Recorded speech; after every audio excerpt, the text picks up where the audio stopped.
In my last guide on how I got to max Gil, I revealed one of the biggest secrets, my unbeatable strategy that can be used anywhere, anytime. Today, I will unlock yet another secret of mine. Combining part 1 strategy with these side hustles, you're going to be balling out of control. For those of you who don't know, I am Chen the Double Master. I have unlocked the title Double Master by obtaining a Master's in Business Administration and a Master's in Healthcare Administration. I have obtained max skill in my character, and I have well over 11,000 hours of playtime. With that said, I have a passion for business, finance, and Final Fantasy XIV. And I hope this guide serves you well. In this guide, I will show you the top 3 side hustles I use to climb to the top, and show you exactly how to unlock, utilize, and maximize each of them. Now listen closely. Levequests. You probably heard of this one before, and it is in fact one of the best ways to make Gil besides the market board. The requirements for this are a max level crafter with appropriate level gear. I will be using the most popular Levequest, so Alchemist is the job used for this example. But you could technically find any Levequest you like and repeat that one. Levequests are repeatable quests that players can perform to earn experience, gil, and items. Unlike regular quests, which can only be performed once per character, Levequests can be performed again and again as long as the player has lev allowances remaining. Players gain 3 Levequest allowances every 12 hours, Earth time, to a maximum of 100. Once maxed out, further allowances are simply lost. The Levequest is 12 AM/PM GMT, or 7 AM PM Eastern, or 6 AM PM Central, 5 AM PM Mountain, and 4 AM PM Pacific. This means we cap our Levequest from 0 to 100 every 16.5 days or so.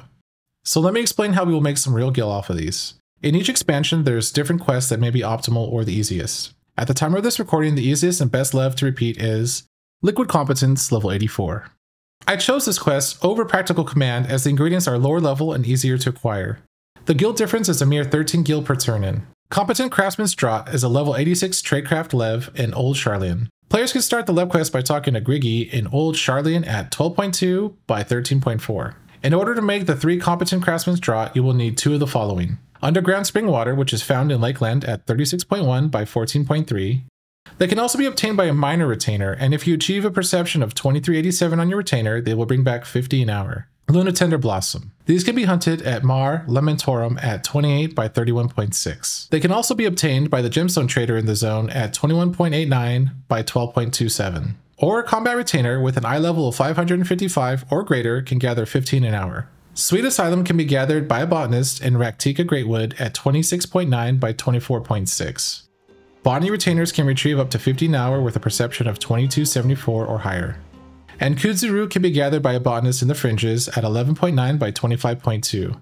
Retainers can also retrieve up to 50 an hour if you have a perception of 1266 or higher. I highly recommend letting your retainers do all the work over time, since they can gather faster than your leaves will generate depending on how often you utilize your retainers. If you are short on retainers, at the very least, ensure your retainers are gathering the Luna Tender Blossoms for you, as this is a major time sink and will slow you down. This will take a short time to get the ball rolling, but once it's in full swing, this is most excellent. Turning in Command Craftsman's Draught will give you 4,650 gil. By turning in 3 high-quality Command Craftsman's Draught, it will increase the rewards by 100%, giving double the amount of experience and gil. As long as they are high quality, you will get 9,300 per turn in. Knowing that, let's see what this method will yield for us. Looking at this, you'll be making around 391,000 gil a week. If you are diligent, this will yield 20,367,984 gil over the course of a year. This is all obtained without the use of any market boards, there are no transactional taxes from the market board, and there will be no waiting for anything to sell. The second side hustle that got me to max gil that I will share with you today is Custom Deliveries. Custom Deliveries are NPCs that accept turn-ins of specific collectibles and reward players with gil, experience, and scripts. The clients will come to trust you more as you complete more deliveries and increase their satisfaction level. Upon reaching new satisfaction levels, you will learn more about them and earn greater rewards from deliveries. Custom deliveries were first introduced in patch 3.55. A new custom delivery NPC is usually added every major odd-numbered patch, making 3 new NPCs per expansion starting from Stormblood. The requirements for this is, you need to have a crafter or gatherer at least to level 55 with average gear and must have access to Idleshire. There is a quest chain that must be completed starting with Inscrutable Taste from Morgaine in Foundation at 10.1 by 10.4. I would follow the chain line completely as this quest line unlocks access to subsequent custom delivery NPCs. I will put a link in the description with all the information in case you get lost. I will now briefly go over how to unlock each of them. At level 55 in Idleshire, you will speak to Gimlona at 5.8 by 6.9 and accept the quest Arms Wide Open. Complete the quest and you will now have access to Zlo Aliapo. Menengo can be unlocked by completing None Forgotten, None Forsaken at level 60 in Ralgar's Reach at 9.8 by 12.5. For Kurenai, complete the Seaweed is Always Greener at level 62 in Kugane at 10.1 by 9.9.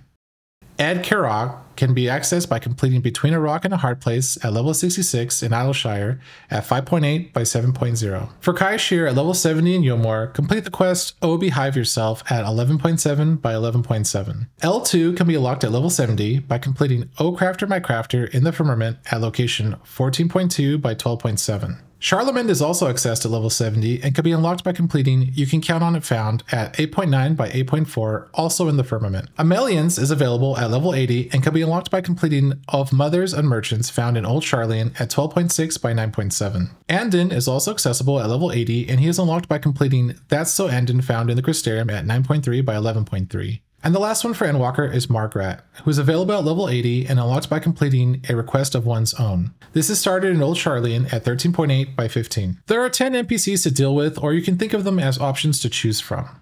We only need to focus on the idea of having all 10 available to give us options, as they will randomly either have fishing, miner/botany, or crafting delivery bonuses for us each week. We want to obviously pick the one that has the bonus for the week. The idea behind this is to quickly and easily gather a large amount of scripts to turn into sellable items. You can, of course, do whatever you like with the scripts, but through each expansion or patch cycle, you can make large amounts of money using crafting scripts. It's also worth noting that the amount of experience awarded is massive, and this should be used to help level any crafting or gathering jobs not yet maxed. For this example, I choose Charlemagne because he has the bonus to crafters for the week. I will receive 1,440 purple scripts and 1,620 white scripts for handing in the 6 items to him. In addition, I received 2,505 gil per turn-in. The great thing about these is the items needed to craft these turn-ins are right next to the NPC and typically cost very little. You can also do this with gatherers too, and it can be recommended based on what is selling for more on the market board at that time. The price for any of the NPCs is the same, so the lower the level, the easier the task is for the same pay.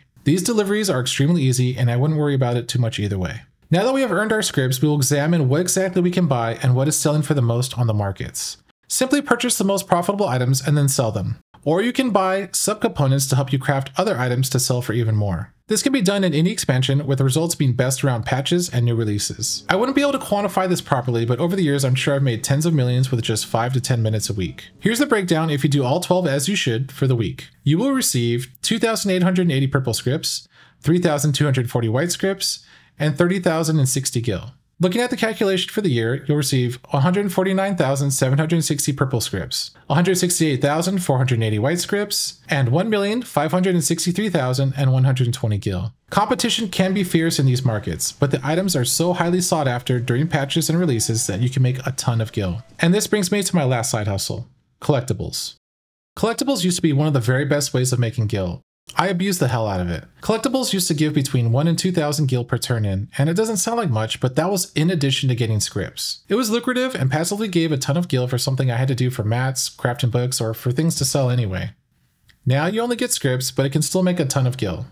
So what are collectibles? Collectibles is a feature for crafting and gathering classes first introduced in 3.0. Collectibles are essentially a unique rarity separate from high quality that is indicated with its own icon. The higher an item's collectability number, the more experience and scripts you'll receive. Collectibles cannot be stacked or sold either to regular merchants or on the market board, nor can they be consumed or used as material for synthesis. Let's take a look and see what is required to get started on these. Players can unlock collectibles as a system by completing the level 50 quest, Inscrutable Tastes. Players start the quest by talking to Morgaine in Foundation by 10.1 by 10.4. It requires you to have completed the level 50 Heavensward MSQ, the better half. After ensuring you have the quest chain completed, you'll be able to craft collectibles, have use of Ethereal Reduction, which is a gathering thing that we'll focus on at another time, and turn your collectibles in for scripts. To access your collectibles menu, go to your crafting log. Then right below recipe level, go to special recipes.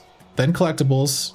There you will see they are divided by levels. The collectibles run the same way as custom deliveries, but this is unlimited. You can technically do this anytime, all day, every day. It's less important to examine what item I recommend to make. Instead, think about these things. Which recipe has the least number of items required? Which recipe has the easiest items to obtain? How hard is the item to craft? Do you have the skill, gear, or macro needed? You too will become unstoppable at any patch or expansion release if you take a moment and just use your head. Let's recap. If you are trying to make the most skill possible, fill up your retainers first by using my supply and demand strategy from part 1. Do custom deliveries every week. Ensure your levs never hit cap. You should never be at 100. If everything I just said is done, then make collectibles to turn into scripts, to turn into other items, or to sell as is.